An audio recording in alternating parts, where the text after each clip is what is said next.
Listen up. What you are about to hear is not just two AI bots chatting about the weather. I went into the lab and I fed these agents the raw truth. I fed them the new fortune data, the breakdown on mortgage rates dropping, and the specific first principle strategy on how we're going to exploit this market shift.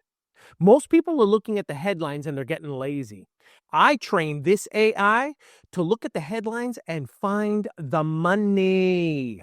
We are talking about the death of the lock-in effect. We are talking about why your dead leads from 6 months ago are suddenly gold. And we are breaking down exactly how you need to pivot your acquisition strategy to capture the flood of inventory that is about to hit. This isn't entertainment. This is a blueprint. I gave them the data, I gave them the strategy, and now they are going to give you the game plan. Pay attention. This is how we win in 2026. Let's go.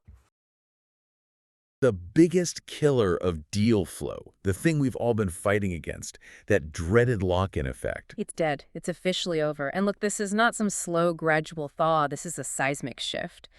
It's what the strategy team is calling the velocity event. And we have to treat it with that level of urgency. We really do.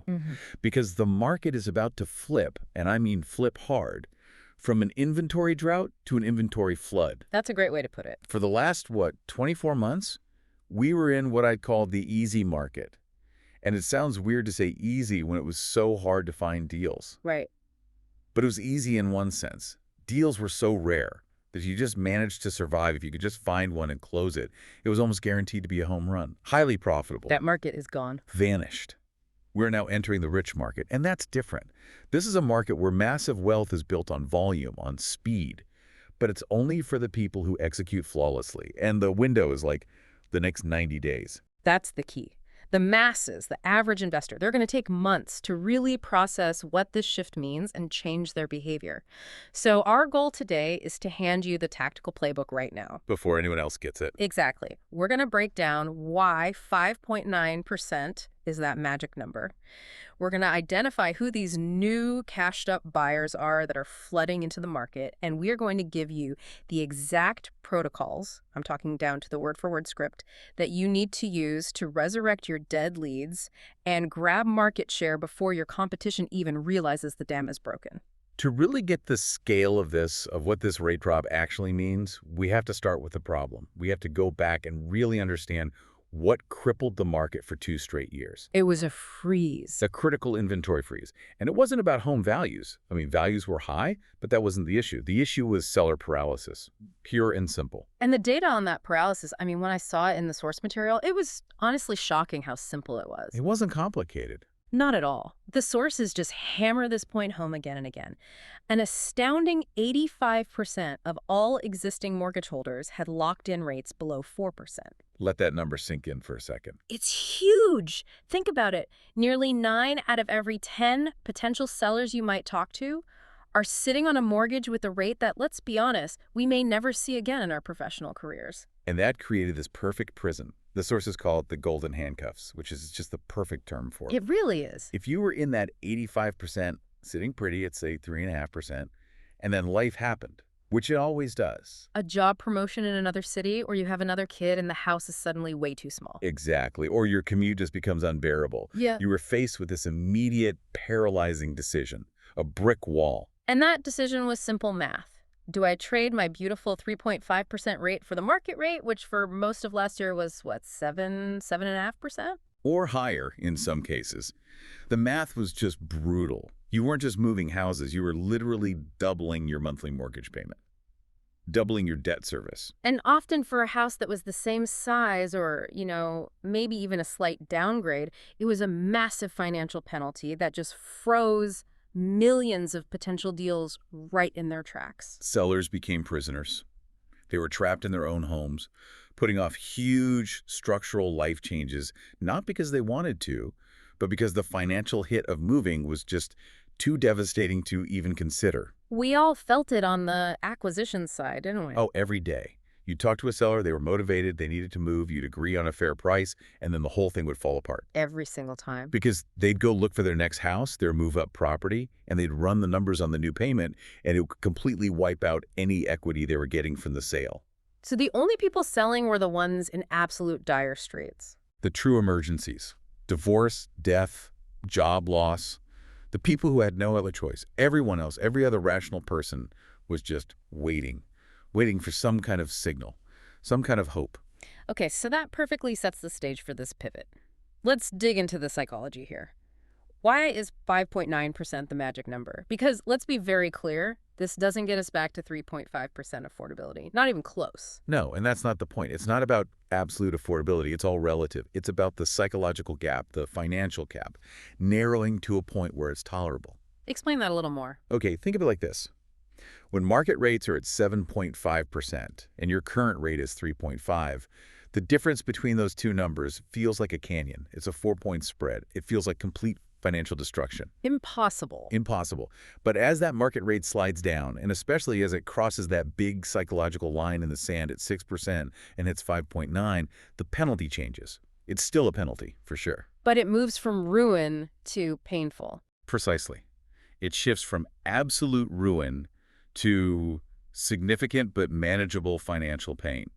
And that is the entire key to this whole event. And that's the tipping point. It's the balance point where that constant nagging pain of staying put finally outweighs the financial penalty of moving. And we're not talking about discretionary moves. We're not talking about people who just want a nicer view. No, these are the life events, the unavoidable structural forces of life that have been on ice for 2 years. Exactly. Think about it. The family that had a second kid 2 years ago, and they are literally bursting at the seams in their starter home. They need that fourth bedroom. Or the couple that split up but couldn't afford to actually separate and each get their own place, so they're stuck living together. Or the executive who got a huge promotion 1,000 miles away 18 months ago, but has been commuting or living in a temporary apartment because the jump in their housing payment was just too insane. The sources call these the frozen life drivers. Yes. And all of those people were just waiting for a green light. Just some signal that it was okay to move forward with their lives. And 5.9% is that green light. It's the permission structure they needed. It's the difference between their monthly payment jumping by, say, $1,500 versus it jumping by $750. And that $750 jump, while not fun, is suddenly a price they're willing to pay to solve the much bigger pain of being stuck. Yeah. It gets absorbed by the necessity of the move. And this release, this unleashing of all that pent-up seller demand is exactly why the sources are making such an incredibly aggressive prediction. They're calling for a massive structural 40% surge in inventory in Q2 2026. That's 40%. And we really need to dissect that number. This isn't just inventory across the board. The sources are very, very clear here. Where is it going to be concentrated? The surge will be concentrated in standard single-family homes and what we call move-up properties. So 3- and 4-bedroom houses in established suburban markets. Because those are the homes owned by the 85%. Exactly. Those are the people who are now financially able to make that next life move. So you're not going to see a proportional surge in like raw land or high-end luxury condos right away. It's that functional middle-of-the-market family home that is about to flood the listings. And this brings us to what might be the most critical nuance for every single investor listening to this. This surge creates a transactional market. It does not create a soaring appreciation market. This is so important.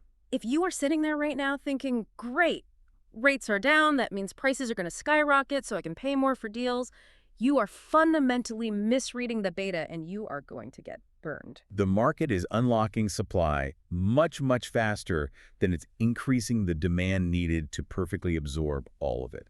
That's the key. So what's the mental shift? You have to shift your entire focus immediately. Stop thinking about margin per deal and start thinking about volume per quarter. The velocity is coming, that's a given, but so is the competition among sellers. So if you're out there pricing your offers based on the appreciation dreams of 2021, you're going to overpay. You will absolutely overpay, and your contracts will be dead on arrival when that inventory wave hits and prices either stabilize or, in some markets, even soften a little bit in the short term.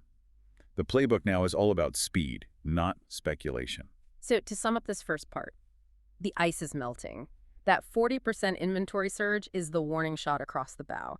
Your job right now is just to get ready for the flow. All right, so if the sellers are finally getting unlocked, who's on the other side? Who is actually going to step in and buy all this new inventory? That's the other half of the equation, the demand side.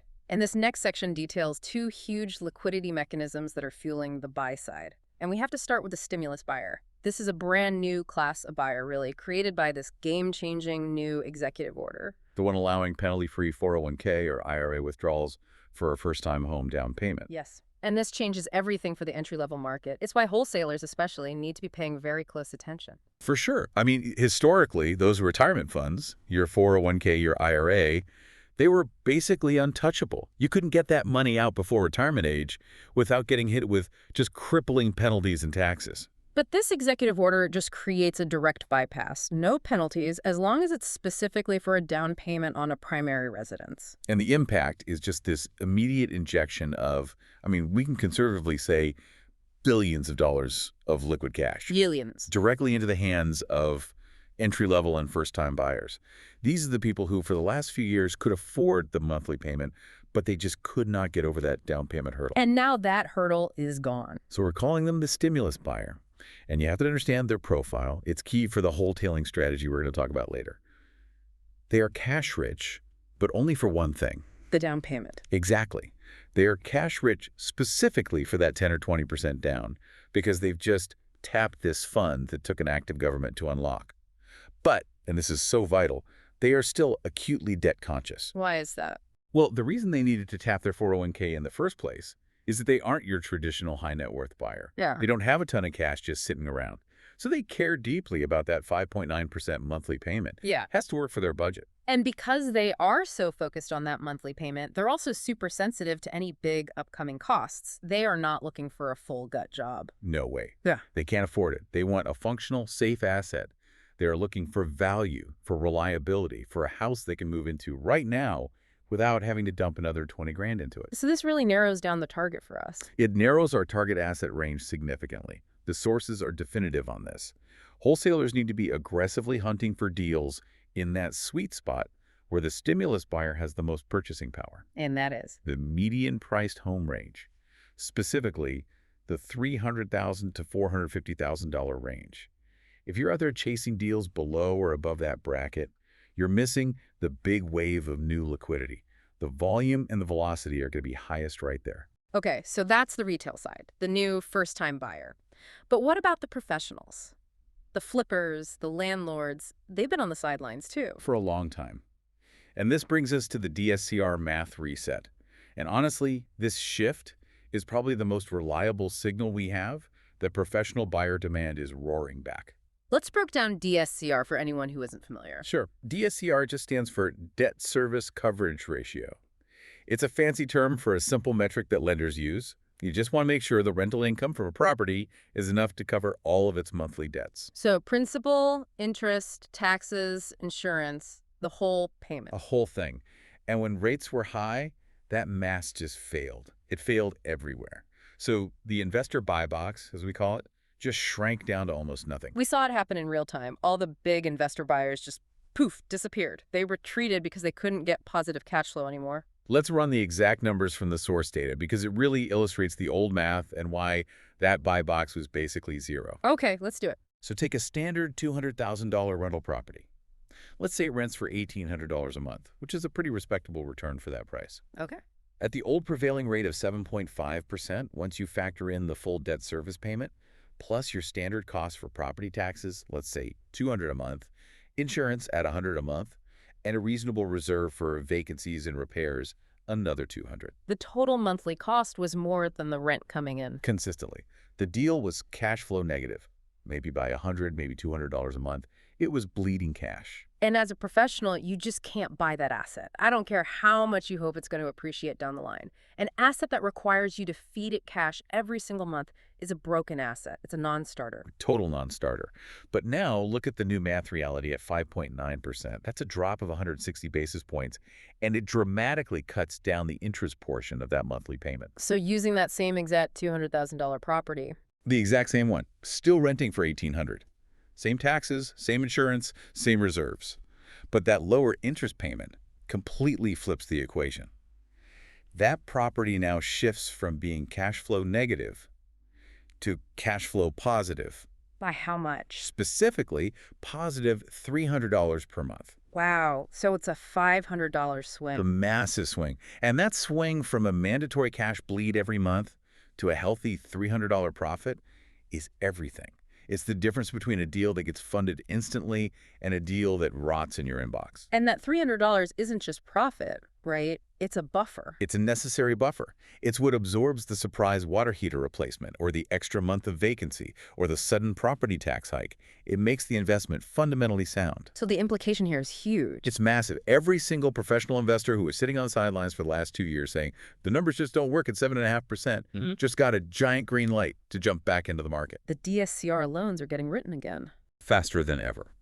The viability threshold has been met. And what this means for you, the wholesaler, is that those thin assignment deals, the ones that were just a little too tight to move 90 days ago, are now highly desirable investment opportunities. The pool of cash buyers, your flippers, and your landlords, it just expanded overnight. Immediately. This is the ultimate fuel for velocity. All right, that brings us to execution.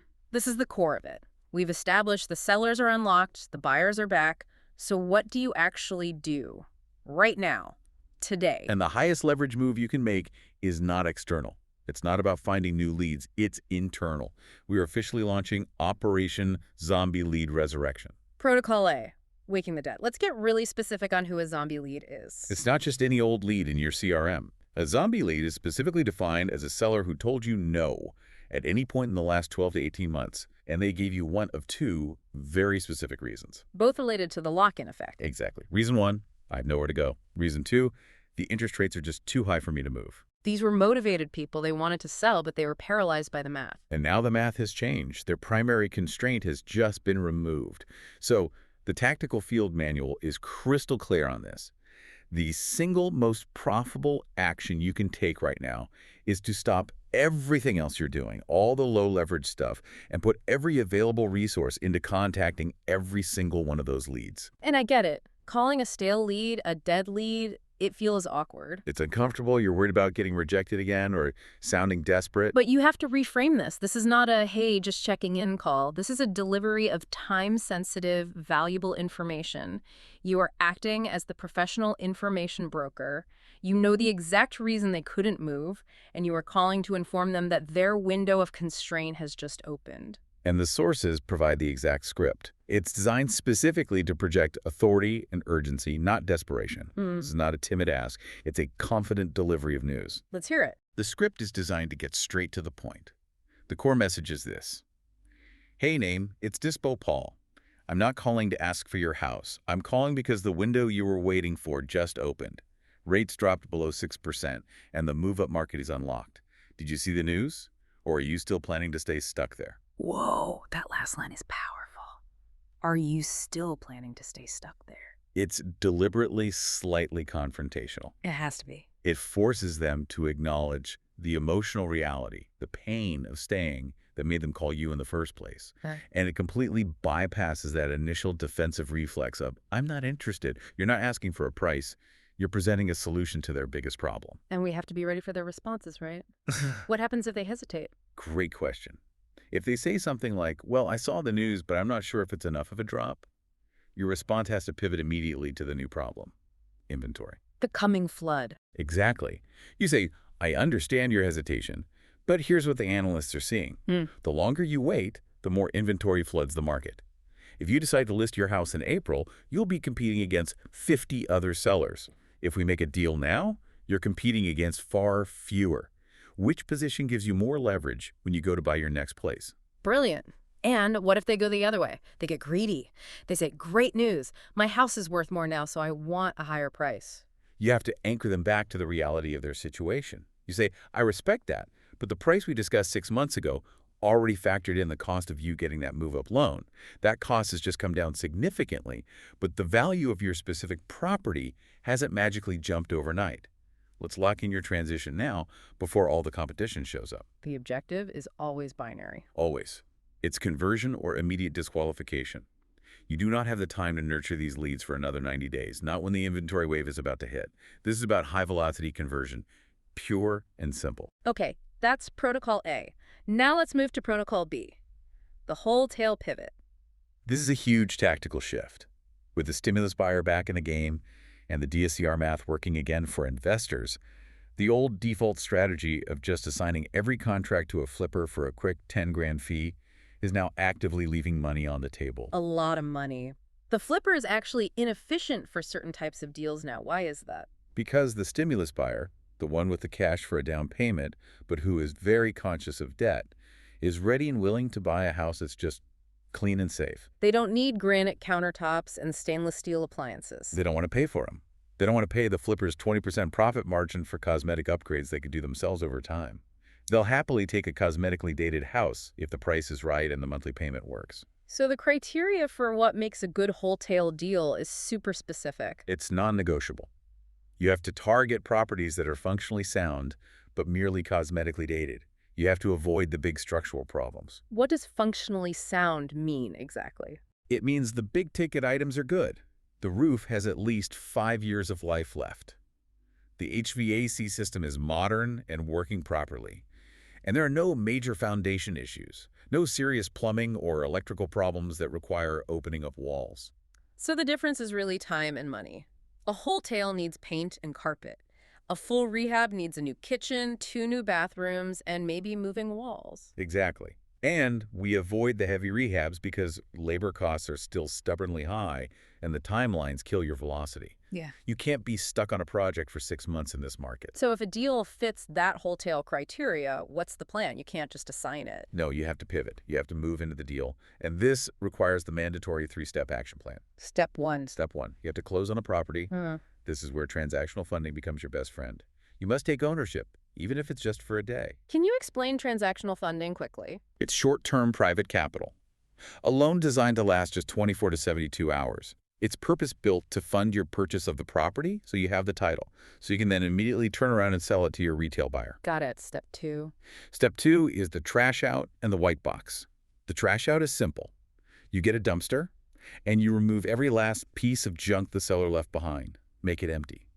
The white box is the light cosmetic work. Paint everything a neutral color. White or a light gray. Rip out the old smelly carpet. You can either clean the subfloor or install the cheapest, cleanest vinyl plank flooring you can find, and then you deep clean everything. This whole stage should take you a week max. It's step 3. Step 3.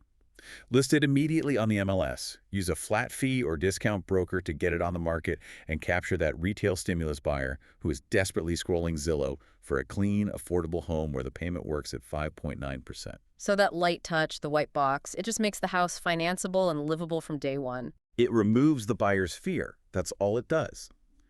And the sources are incredibly clear on the financial reward for this.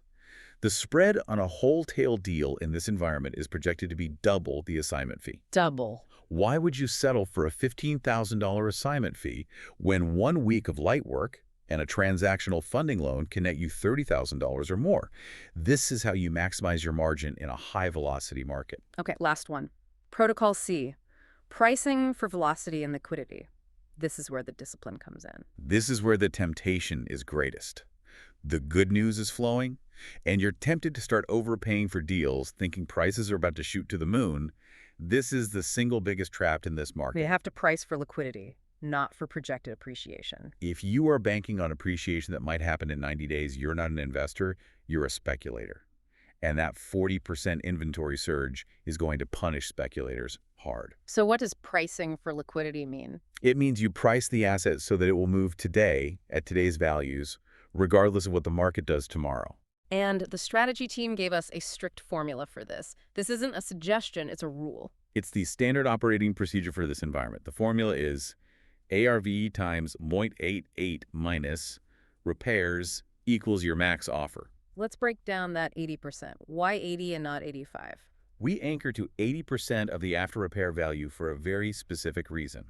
That 20% buffer is your margin of safety. It's not all profit. It covers your closing costs, your financing costs if you're wholesaling, any unforeseen repairs, and most importantly, it protects you from that short-term price stabilization or dip that's coming when the inventory flood hits. And the sources had a direct warning on this. A very direct warning. Do not creep up to 85% just because the headlines feel good. That extra 5% is your entire margin of error in a fast-moving, fluctuating market. Stick to the 80% rule. Velocity lets you do more deals. Protecting that 20% margin ensures every single one of them is profitable. And discipline also means knowing what not to chase. The liquidity isn't hitting all asset classes equally. Not at all. You have to be laser-focused on where the buyers are. And that means you have to avoid the assets that simply will not move with the speed you need in this environment. So what's on the do not buy list? Number 1, luxury properties over $800,000. The stimulus buyer isn't playing in this space. This market is still very rate sensitive and relies on a completely different buyer profile that isn't tapping their 401k. Liquidity is weak, timelines are long. Avoid it. Number 2. Rural land or highly remote properties. The new liquidity is focused on suburbs and metro areas where people need to live for jobs and schools. Rural land is a slow, specialized sale. It lacks the urgency we're talking about. And the last one, which we've already touched on. Heavy rehabs requiring structural work. Even if the numbers look okay on paper, the high cost of labor and the long timelines for permits and construction will kill your velocity and introduce way too much risk. Focus on the cosmetic stuff that enables that quick wholesale exit. Okay, we have the data, we have the tactics. Now we have to talk about the part that's arguably the most important, the psychological reality. This is what's going to separate the winners from the losers. Absolutely. The sources identify two very distinct behavioral reactions to this news. And this is where the game will be won or lost in the next 90 days. They call them the cooler and the cleaner. Let's start with the cooler. This is the average investor's reaction, right? It's the undisciplined reaction. The cooler reads the headlines and feels this immense wave of relief. They think, finally, the market is fixed. I can relax. Their entire assumption is that the hard work is over and deals are just going to start falling into their lap. And their behavior follows that assumption. To their own detriment. The first thing they do is they slow down their marketing spend. They think, I don't need to prospect as hard anymore. Then they read all the positive forecasts, and this is the killer. They raise their offer prices prematurely. They start giving away their spread to the seller because they're celebrating the good news. They're buying based on hope. They're buying based on future optimism, not current, on-the-ground reality. And the sources are pretty brutal about what happens to the cooler. They predict they will be crushed by the inventory wave. It's simple. They'll overpay for deals in Q1, assuming this rapid appreciation is coming, only to wake up in Q2 and find out they're competing against 40% more inventory than they planned for. And their projected retail price never shows up. Never materializes. They completely miss the critical window to buy aggressively and cheaply before that inventory flood hit. Okay, so that's the cooler. Now let's contrast that with the cleaner. The cleaner is the elite, data-driven investor. They get the 5.9% news, and they feel no emotion. It's just a data point. They immediately analyze the risk and the opportunity with total detachment. And their behavior is completely counterintuitive. Completely. They recognize that the lag time, the window between the rate drop and the inventory peak, that's their only advantage. So what do? They double their marketing spend immediately. They're flooding the market with offers right now before that 40% surge actually hits the MLS. And this is the most aggressive part. They actually negotiate harder on price, not softer. Why? That seems backwards. Because they understand seller psychology. They know the average seller is now feeling relief and hope, and that hope actually makes them vulnerable to a dose of reality. Which brings us right to the kitchen table. The negotiation. The biggest challenge you're going to face in this quarter is the seller's misplaced optimism. You're going to call those zombie leads. And a lot of them are going to say, this is great news. I think I'm going to wait a few months because prices are only going to go up from here. That belief, that delusion really, that we're instantly back to 2021 pricing just because rates dropped a 1.5. That's what the sources call the hope tax you have to overcome. It's pure emotion. It has nothing to do with the reality of rising supply. And the antidote is not to argue with them. The antidote is radical objectivity. You have to become the necessary reality check. Your job is to break their heart, gently but firmly. You do it by showing them current, closed comps, not the optimistic pending sales they're seeing on Zillow. The biggest danger is validating their hope just to get a signature. Because if you sign a contract at a price you know is too high, you're just setting yourself up to cancel it in 30 days anyway. Exactly. You're just kicking the can down the road. We've got a perfect case study for this from the field manual. An acquisitions manager named Mike, and he illustrates exactly how to handle this negotiation. His seller hit him with the classic line, "I want to wait, prices are going up." And Mike's response was just surgical. He didn't argue about price at all. Yeah. He introduced a brand new source of urgency for the seller. He completely reframed the rate drop. What did you say? He said, "Mr. Seller, I understand. But let me share what the analysts are seeing. This rate drop isn't just helping buyers. It's unlocking inventory.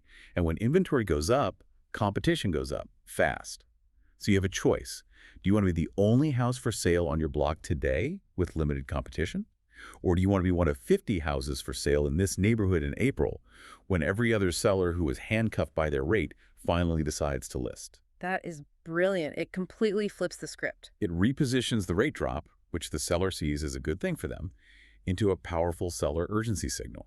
The drop isn't assigned to wait. It's assigned to sell now, before the competition arrives. And he got the contract. He locked the contract at today's disciplined price by proving to the seller that the real cost of delay wasn't a missed opportunity for a higher price. It was guaranteed market competition. That's the cleaner mindset in action. Using the data not just to price your deals, but as your primary negotiation tool. You have to sell the seller on the immediate cost of delay, and that cost is now magnified by this huge incoming inventory wave. Okay, finally, let's wrap this section up with the pre-mortem. How do we lose? Now that the market has given us this gift of movement, we need to be crystal clear on the 3 critical mistakes that are going to crush the cooler investor. The first mistake is a conceptual disaster. It's assuming that liquidity automatically equals profit. Which is just false. Fundamentally false. Liquidity equals movement. That's it. Deals close faster, money moves faster. But you can move money and still lose it.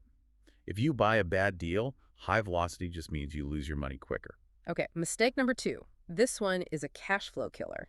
Ignoring the lag time, the professional analysis is clear. It takes 60 to 90 days for a rate drop like this to actually translate into a meaningful increase in closed sales on the ground. So if you buy a property today thinking you can wholesale it and get paid tomorrow, You're setting yourself up for a major cash crunch when you hit that 60-day lag period. You have to underwrite your capital needs to survive that delay. Plan for it. and the final mistake. This one is more about your professional standards. It's tolerating mediocrity.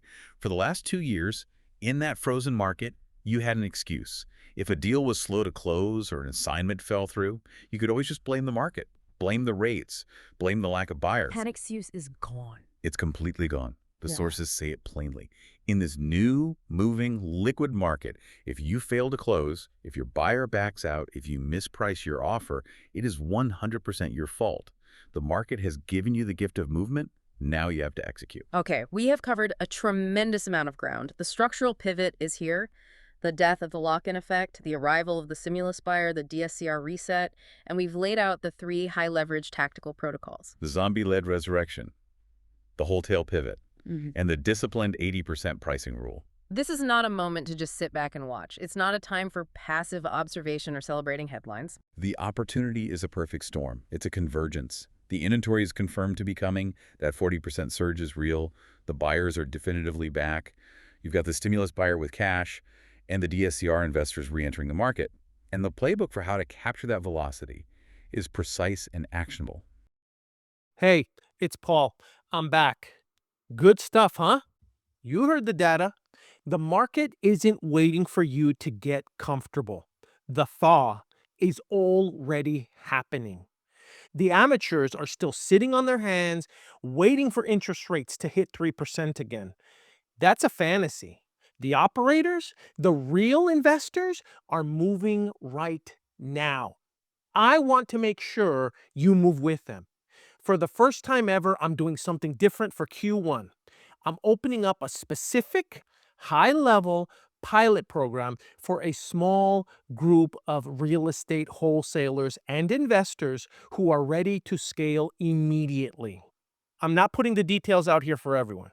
This is for the people who are serious about dominating the first quarter of 2026, not just participating in it. If you are tired of guessing and you are ready to execute, I want to talk to you. Click the Calendly link in the show notes below. Let's see if you're a fit for what I'm building. The ice has melted. It's time to hunt.